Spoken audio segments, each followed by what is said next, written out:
ప్రభువైన యేసుక్రీస్తు మధునామంలో మీ అందరికీ ఉదయకాల శుభాలు తెలియజేస్తూ ఉన్నామండి. ఈరోజు దేవుని వాగ్దానం మత్తయి సువార్త 28వ అధ్యాయం 27. ఇదిగో యుగ సమాప్తి వరకు సదాకాలం మీతో కూడా ఉన్నానని వాగ్దానం చేస్తున్నాను.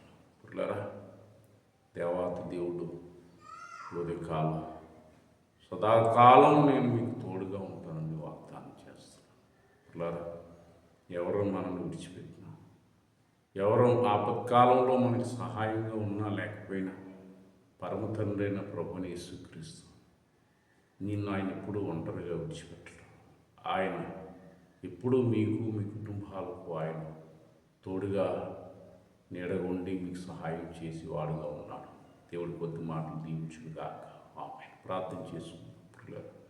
పరిశుద్ధుడు అయిన తండ్రి, ఉదయకాలం ప్రార్థనను ఆయన ఏకీపిస్తున్నటువంటి వారి కుటుంబాలు దేవా, ఎవరైతే దుఃఖంలో వేదనలో ఉంటే ప్రభువా, వారి దుఃఖాన్ని వేదన తొలగించి ఇదిగో సదాకాలం నేను మీకు తోడుగా ఉంటాను తండ్రి.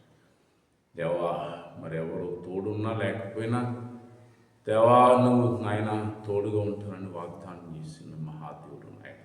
ఆ బిడ్డను ఆదరించి ధైర్యపరిచి బలపరిచి వారి సమస్య నుంచి వేదన నుంచి విడిపించిన ఆయన నీ సహాయం వారికి అనుగ్రహింపచేయమని దక్షిణస్తంతో వారిని ఆదుకుని మీరే సహాయం చేయమని యేసు నామమున ప్రార్థన చేసి వేడుకుంటున్నాను మా పరమ తండ్రి.